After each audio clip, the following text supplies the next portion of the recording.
Kia Sterling is a world-renowned celebrity and editorial hair artist based in New York City, Philadelphia, and Los Angeles. With over 20 years of experience in the beauty and fashion industries, she travels the world educating on the latest trends in runway and editorial hair, creative wig making and design, and luxury extension techniques. She has quickly become one of the most sought-after hairstylists and educators worldwide, and a driving force in fashion and beauty. Her trend-setting style, that she describes as rock and refined, has been featured in major fashion publications such as Cosmopolitan, Zink, Allure, Vogue Italia, and countless others, as well as television and advertisements such as Maybelline, Avlon, and the Tony Awards. Season after season, Kia leads hair for major runway shows such as Mercedes Benz Fashion Week, New York, and Philadelphia Fashion Week.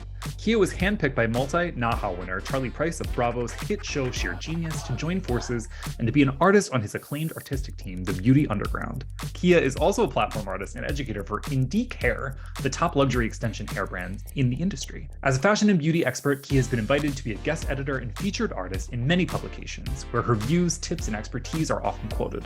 Kia has extensive salon experience from boutique to high fashion. Her experience extends from precision cutting, custom coloring, flawless extension work, wig making and design, luxury hair care, couture styling, and texture specialist and enthusiast. Kia believes in healthy hair first, and education is key in her growth as a stylist. Kia also believes that she's living the best of both worlds as a session and salon hair artist.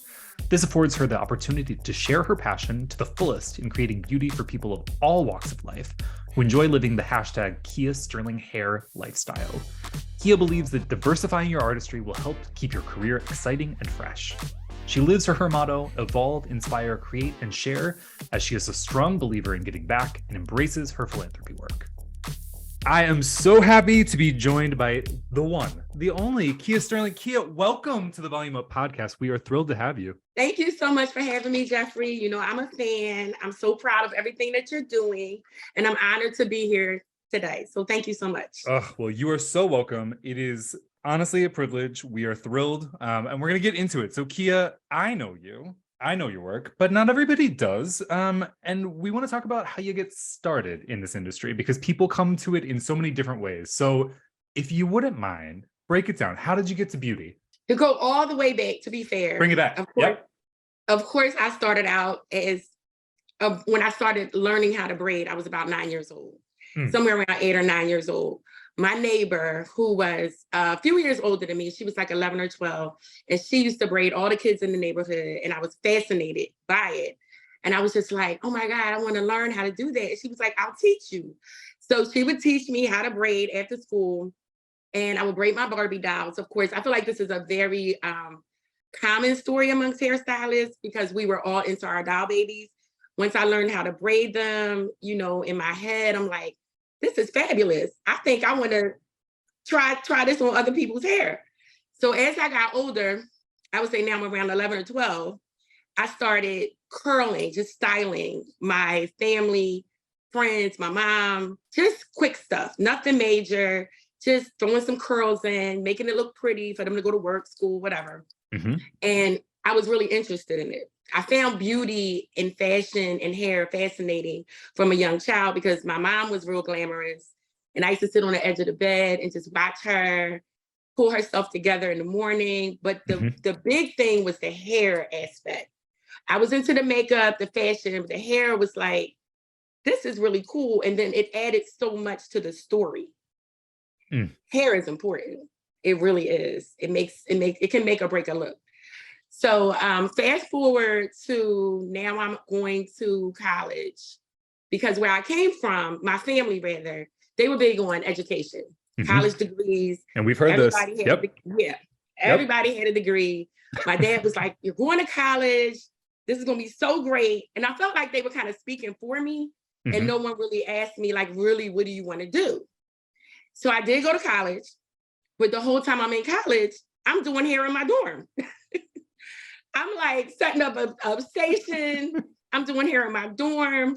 And back then, my hairstylist at the time, she was like, I was going to a hairstylist. I was going to the salon in Philly, where I'm from. And it was like the cool chic salon where everybody was going. And this was back in the 80s.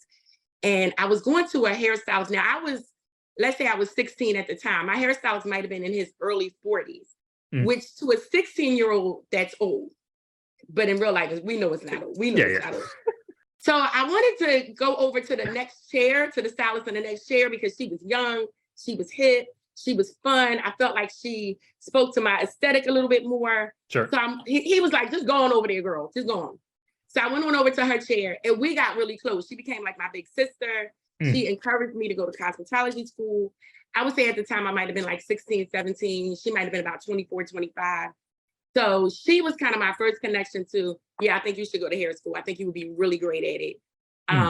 And then once I went to college for 2 years, came home, I had to have that talk with my parents because I was like, I can't go back to school for another year. How did that go over? Were they receptive, or break that down for us? They were very receptive, surprisingly. I had no idea that they would be as receptive as they would be because, like I said, my whole family was all about education, going to college. So I set my parents down. I was like, okay, so this is the deal. I got something to share with you. Brace yourself. I don't want to go back to college. I don't. So my parents both said, okay, well, what do you want to do? And I'm like, well, I want to become a hairstylist. And they both were like, okay.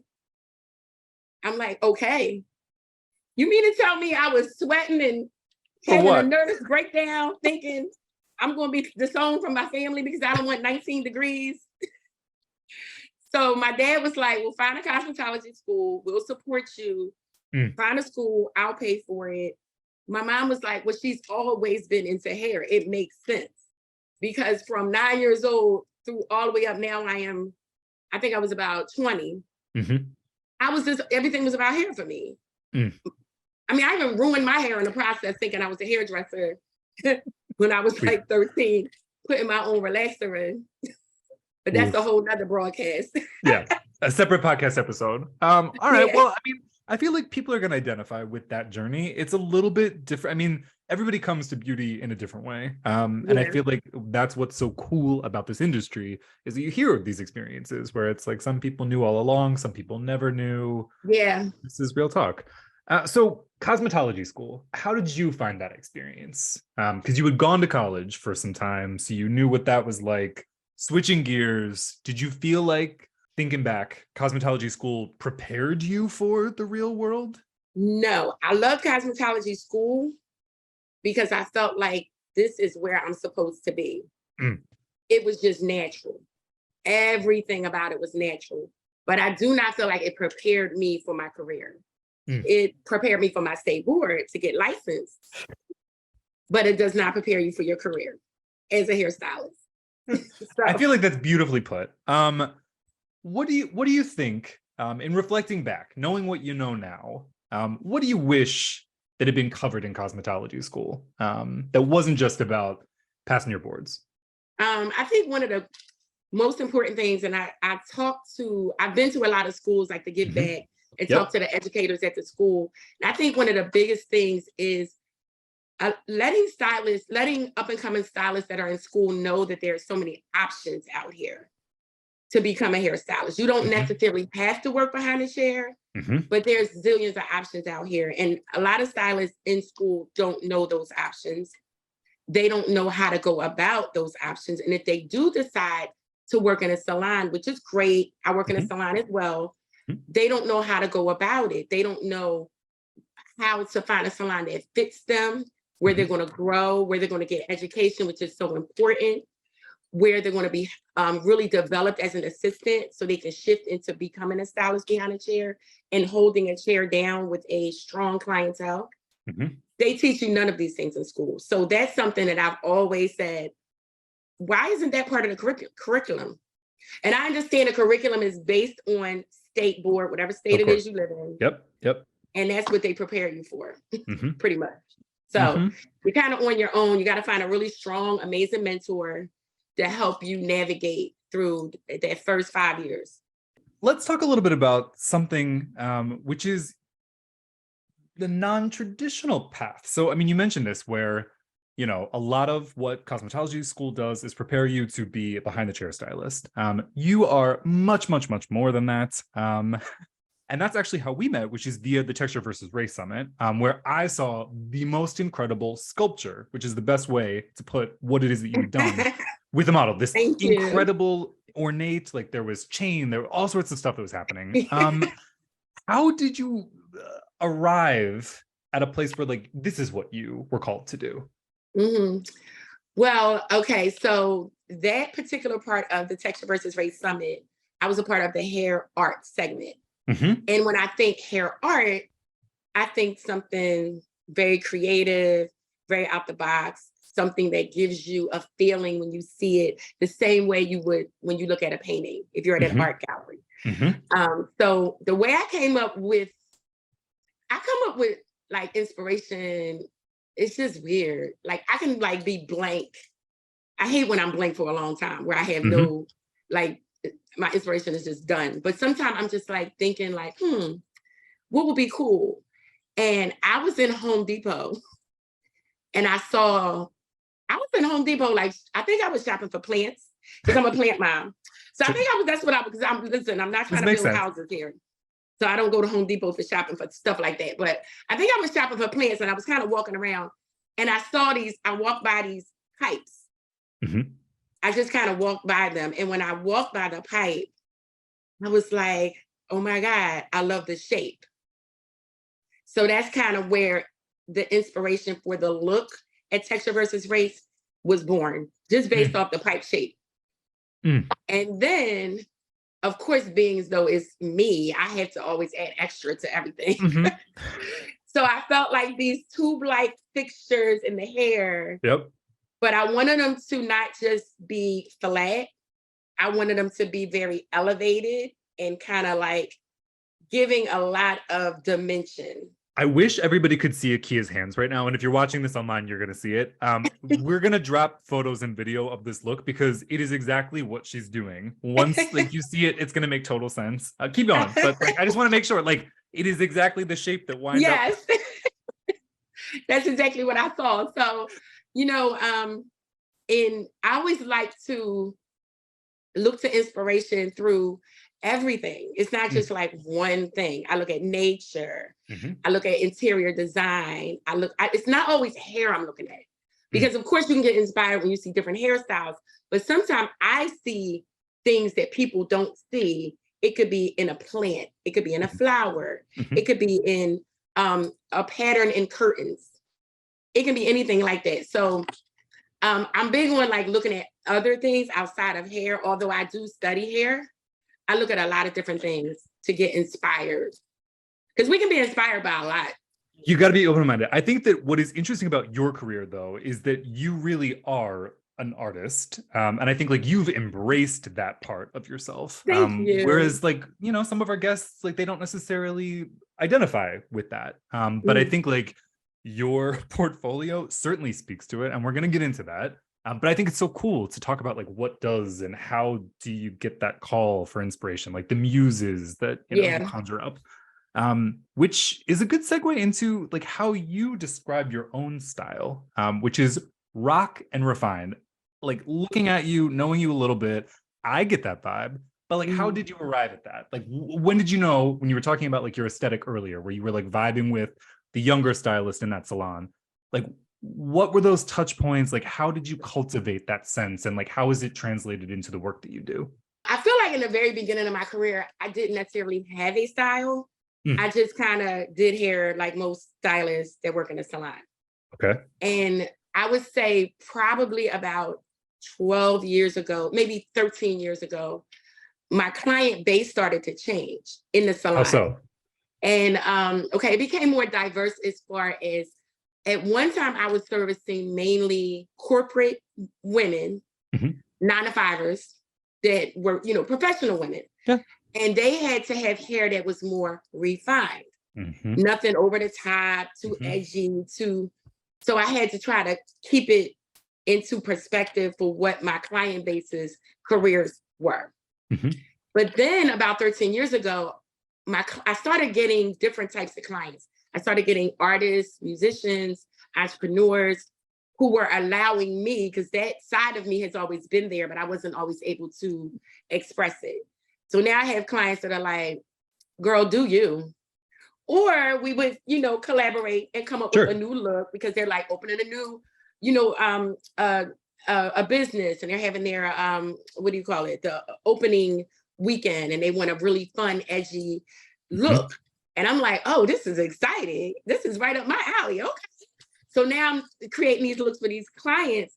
And I started to look at my work in the salon. This was before I became an editorial stylist. I started looking at my work on my clients, and I was like, wow, it's from 0 to 100.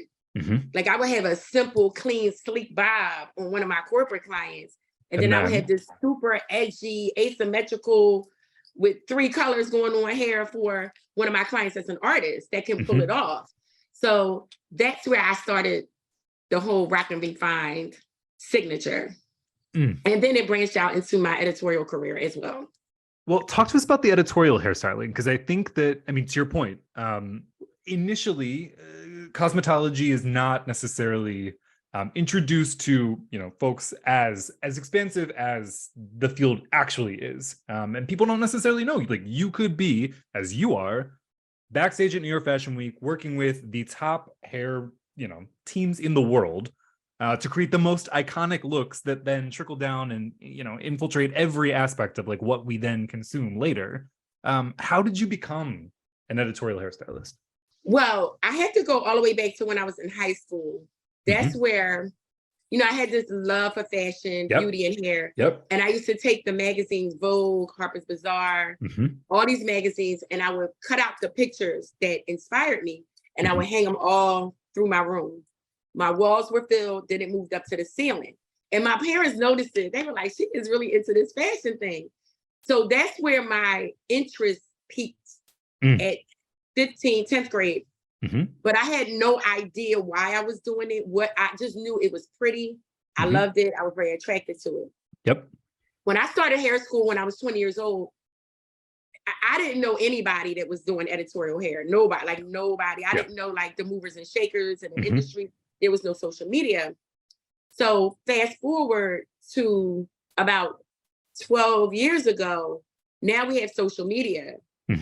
And I worked in a salon back in 2010 where the owner of the salon decided to do a photo shoot for me and another stylist that had just came on board. And she said, I'm gonna set this shoot up because we didn't have any like work, because I had never really done a real photo shoot. So we didn't have any work. And I was so excited. I was like, oh my God, it's my first time doing a photo shoot. Actually, I did one photo shoot prior, but I'm not even gonna count that one. Sure. Yeah. Won't count that one. So I was so excited. I didn't know what to do. I was like, oh my God, I'm so excited. What should I do? So I had a client at the time who was a model, a professional model. And she had just moved to New York. So I knew I needed a model. I said, I gotta get a model. And my client, who was the model, at the time I didn't think of her, but I did her best friend's hair as well. And she said, call Ashley. Ashley would love to do it. I'm like, oh my God, I didn't even think about that. So I called Ashley. She comes back to Philly. We do this photo shoot. I was so nervous. I'll never forget it. But it was what catapulted everything. I felt alive. I felt at home. I was like, this is exactly what I need to be doing. It was everything. Now, don't get me wrong. I love working in the salons. I have the dopest clients on the planet. Men and women. I just service all kinds of amazing people. But it's a whole different feeling working on set. You can't even compare the two. It's not even like what do you like better? It depends on, sometimes it depends on my mood, but you can't compare the two. They're so different. And that's really what catapulted my career. It got me very interested. And that's when I started doing what is called testing. So it's when you build a collaborative team, photographer, of course, I'm the hairstylist, makeup artist, model, and everybody is in this to create a vision. And everybody's basically working for free because you're trying to build your portfolio. So now you can have work to put in it, basically. So right after that first photo shoot, I started searching photographers in Philly. I was like, I gotta get this creative stuff out of me. It's in me and I have to get it out of me. So I met with that was when Model Mayhem was out. Do you remember Model Mayhem? Mm-hmm. Back like 10, 12 years ago. Yep. So I started searching on Model Mayhem, met all kinds of people in Philly, locally. And Mm-hmm. everybody started out locally because it's just easier to maneuver. And just started building from there. And that's how I started the editorial side of my career, the unpaid side of it. Mm-hmm. Which is an important distinguishing thing. I mean, like, you're right. Like, there's a certain amount of you got to do a little bit of stuff for free to build up, but then you get to a point where it is not for free. And you have done quite a lot of high profile things. What is the most exciting thing? Like, if you're looking back at your career, I mean, you were literally just at New York Fashion Week a couple of days ago, but like, what is the thing where you're like pinching yourself? Like, how cool was that I got to do it? Oh my God. Wow. Oh my God. It's so many things. I know. What was one of the things I was, I remember one that I can remember I was so excited to do. I worked with one of the actresses from, oh my God, what's the name? Hamilton. Mm-hmm. The night that Hamilton won, I worked with them that night. And that was so exciting because at that time, I don't remember what year that was. It was like 2014, I think, maybe. I don't know. I don't remember. But that was so exciting to me because to be a part of that night for them and how exciting, the energy was crazy. I just remember walking through the streets of New York and everybody was on my way to the venue. I can't remember where. It was amazing. I had a phenomenal time. But there's so many. I mean, I've done like ad campaigns that were amazing. Like I did an ad with Maybelline. I was like, pinch myself. I can't believe I'm actually at the Maybelline studios work. Like, so it's a lot of things that I've done. Yeah. But I'm so grateful. My God. I'm very blessed. Well, speaking to what you mentioned, which is like you got started before social media was really popping in the way that it is now. I mean, the access that people that are coming up in the salon professional industry have to people like yourself who are doing editorial work is so much greater than ever before. So like, do you have any advice for people that are interested in breaking into doing editorial and like high fashion work? I do. It's a few things that are really important. I was having this conversation with somebody in New York because I just finished doing New York Fashion Week. I just actually came back last night. And one of the things is, why? Why do you want to do it? Because a lot of times I think today, I notice people see people on Instagram doing things and they're like, oh, I just want to do it because it seems like I would get a lot of likes or a lot of engagement when it's no passion. You have to be very passionate and hungry. Like I said, we can go all the way back to when I was 15, hanging up magazines on my walls, not even realizing I want to do that. I want my work to be featured in Vogue, in magazines, things like that. I want my work to be displayed on runway. But a lot of times I think people don't understand the why, and the why is so important.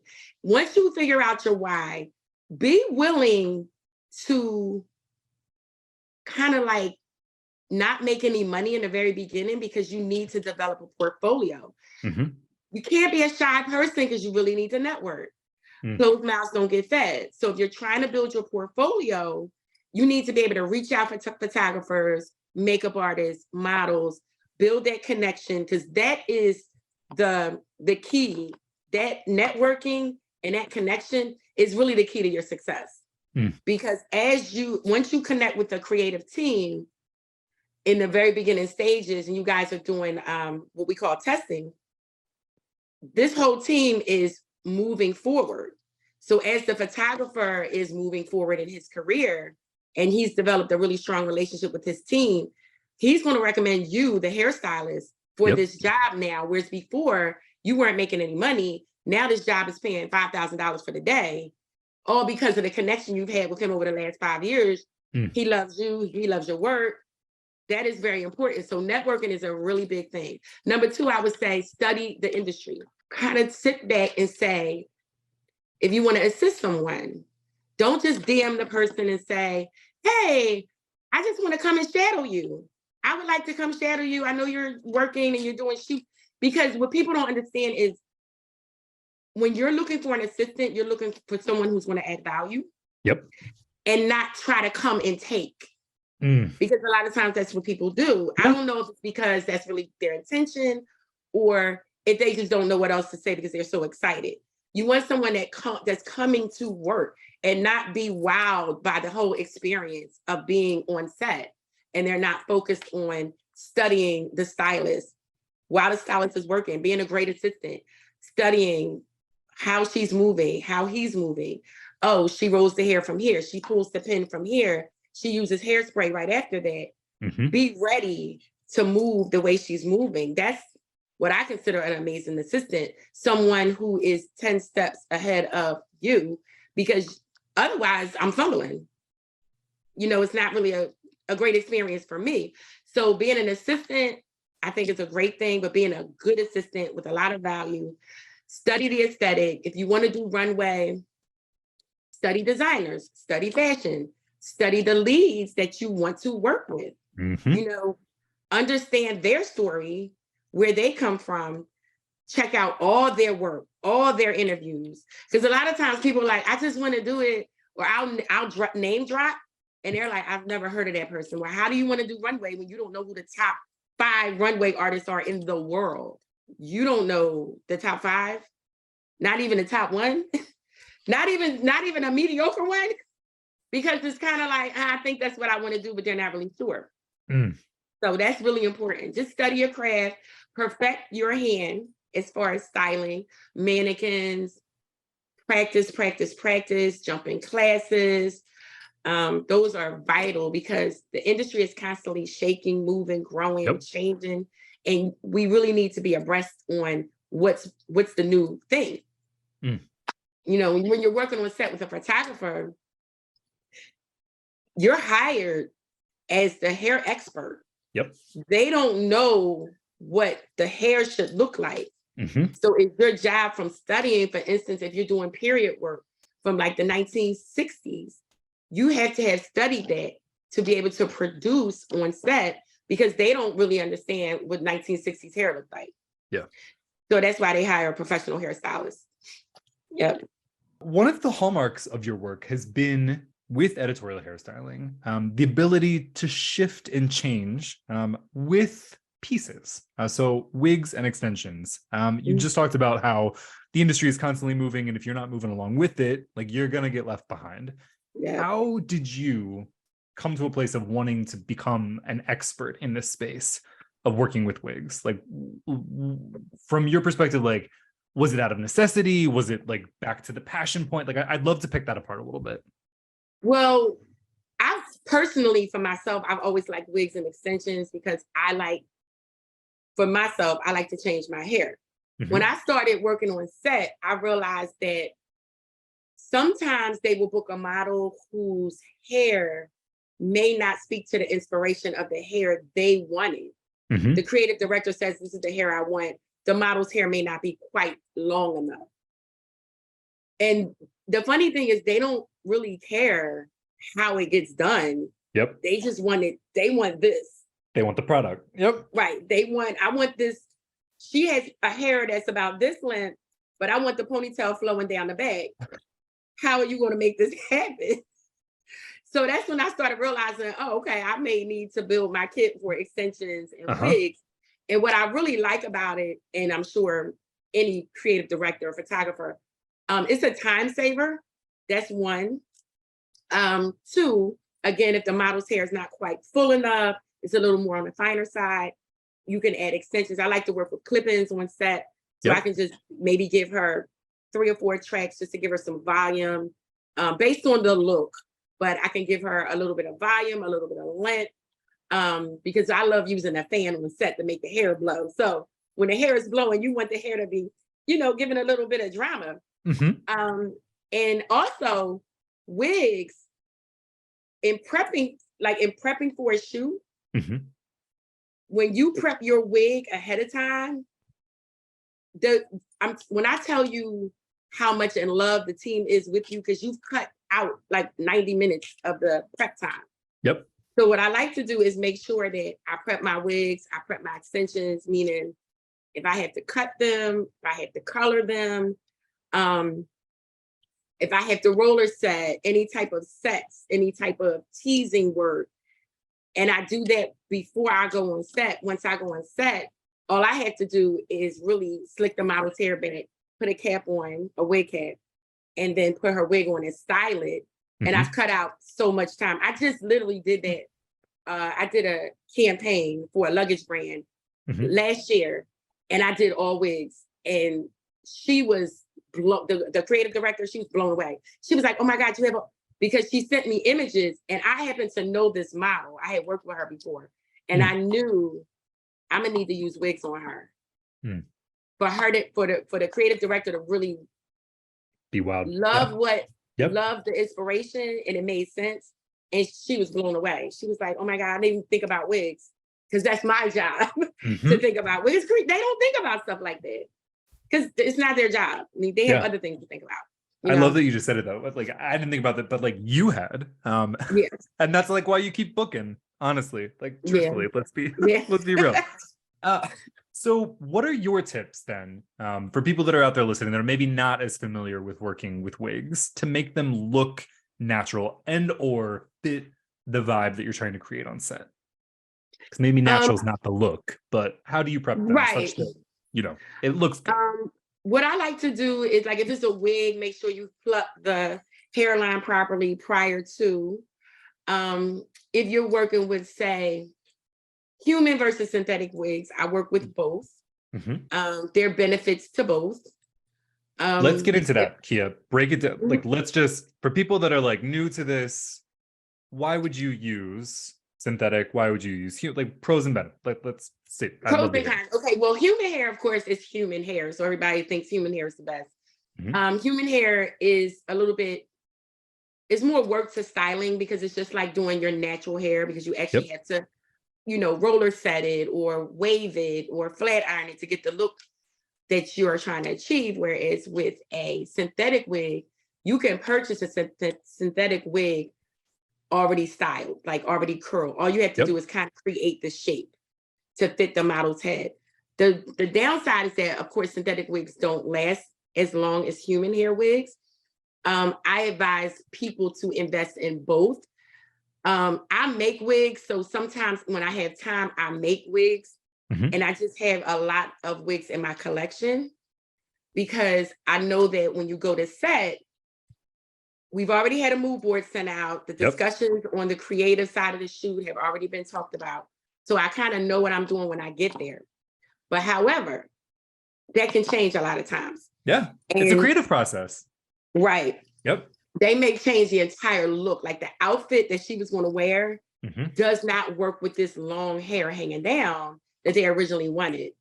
So I've been on sets where they were like, a bob will be perfect. Of course, you can't cut the model's hair, but I have a bob in my bag. Like, oh, you want a bob? I got one. I actually got 5 different variations. Oh my God, of course. So because you come on set prepared, you are more valuable to the team because they say, oh, she thinks fast on her feet.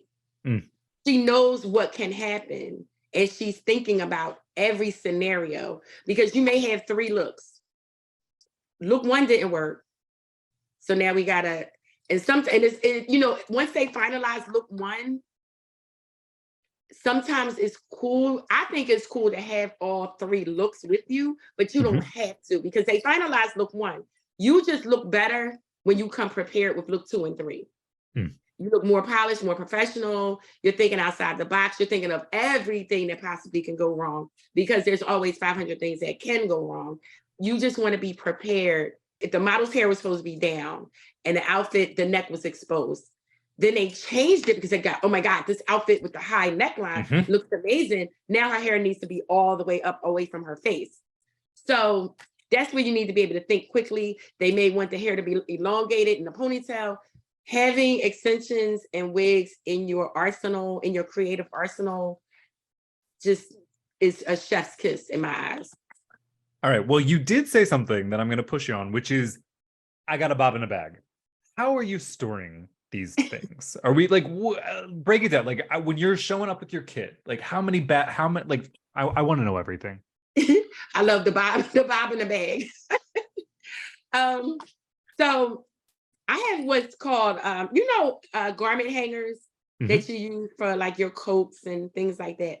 Well, they make these garment bags. I'm sorry, not garment hangers, garment bags. They make garment bags for wigs. They're smaller. They're, smaller. You can get them long. They come in different lengths and they have a hanger on them. So what I like to do is I like to, let's say from short pixie cuts to bob lengths to, longer, wavier, straighter. I have different types of wigs. I like to label the garment hanger. So it'll say black pixie. So I know what's in the bag. And then I put it on a hanger, put it in the bag, zip it up, put it in my kit, and they're flat. They lay really flat. So I can literally take like 30 wigs on set with me and just be the hairstylist that's prepared for whatever might happen. Oh my God. Yeah. I know this. Yeah, I can only imagine. What do you do to keep them safe, clean, good to go between shoots? Because you're making wigs too. How are we storing them? Well, a lot of times I like to keep them in. I keep them in these like almost looks like shoeboxes. Kind of gives you that aesthetic. You can also go on Amazon and find like wig storage. It's important not to just leave them. I hear stylists tell me all the time, "Oh, I have a bunch of wigs in my trunk."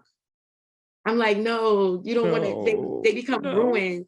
Because synthetic wigs are made from like acrylic and nylon. They can melt, all kinds of things. Mildew happens. I don't know, because it's a dark. You want to keep them in a cool, dry place. A trunk is not cool and dry. It's hot and musty. So that's the opposite of how you want to store your wig. And you want to make sure you once you're finished with the wigs for the day, you want to shampoo them, condition them, same way you would do your natural hair, dry them, and then put them in like your storage boxes, keep them in your closet. Labeling them is very important. Labeling, it just keeps you more organized. Because one thing about editorial styling, I just feel like when I'm super organized, I'm very successful. When I'm like all over the place, I'm like, oh my God, I can't think. Where's this? Where's that? Label everything. So that way, because you think about it, if you have 100 wigs, 50 wigs. Yeah, how are you keeping it? You don't know what's what. So at least put, like your short pixie wigs here. And then you can label it, this is a blonde, this is red, this is in the red family, in the blonde family, in the dark browns, the blacks. And it just makes it easier for you when you're about to travel, when you're packing your kit, you're not all over the place, and it saves a lot of time. So cool, dry place is number one. Keeping them keeping them clean, because nobody wants a dirty wig on their head. No, nobody. No. I'm the idea of the trunk thing though. That's tough. That's tough to think People about. do that. I know they did, and they shouldn't. You heard it here. Kia gave you the pro tips. Don't. Yeah, but I think a lot of that too is the Virgo in me. I'm a Virgo, and we're known for being like anal and perfectionist. I would never ever think to keep a wig somewhere like that. I'm so funny about my stuff. Like I'm weird. I want everything. I'm very particular. So my kit is very particular. Speaking of particular things, we're going to ask you our quick takes. These are the questions we ask of all of our guests on this podcast, and we want to get your quickest hot takes. The first question that we got, what is the first ever product that you owned? We're talking beauty or hair product that you were like, I got to have this. I'm going to buy it. Or that you made your parents buy it for you because you had to have it. It was, I think I was in like middle school. My mom used to like wear her hair in these feather curls, right? And she bought this, I can't remember who it was by. It was in a purple can. I want to say it was by like Clairol. And it was in this purple can. And she started buying this hairspray, and she would put it on her hair, and her hair would look perfect. After she would get it done, her hair would look perfect. She would go to the salon, get her cut. And then when she would curl it, it would just always look so perfect, even in sweltering heat. And I was like, Mom, why does your hair always look so pretty? And she's like, oh, it's this hairspray. So I started using that same hairspray. And I was like, oh my God, this stuff is amazing. Now, this was in the 80s. I cannot remember the name of it. It was a purple can, and it was by, I think it was by Clara, but my mom would buy like 10 of them at a time.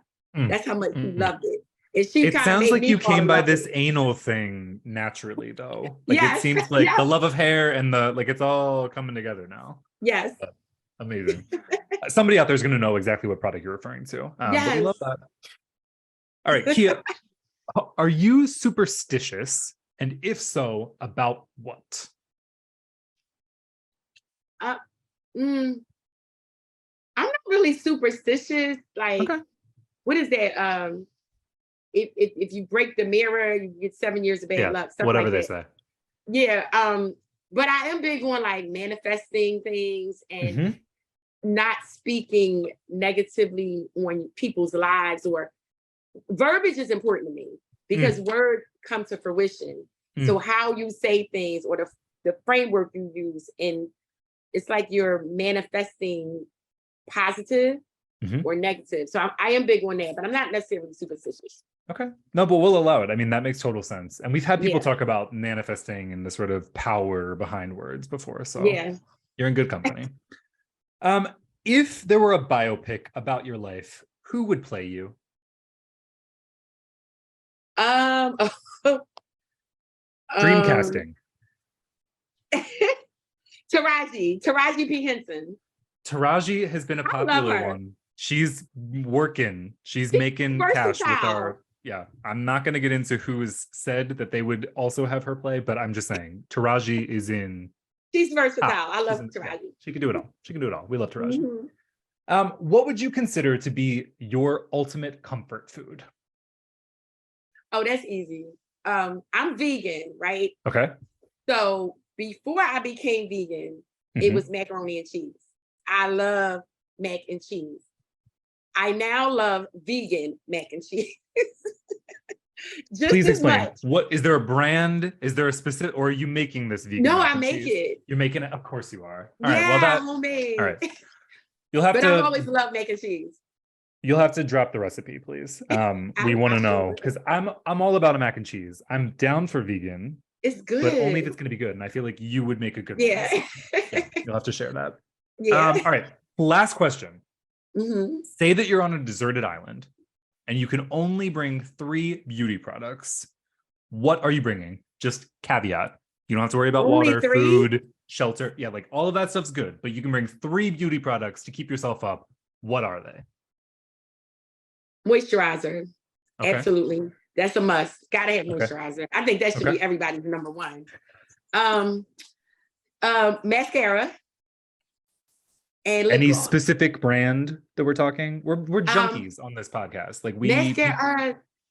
I like Dior Lash by Christian Dior. Of course you do. Benefit makes a really good one. Yeah. And lip gloss.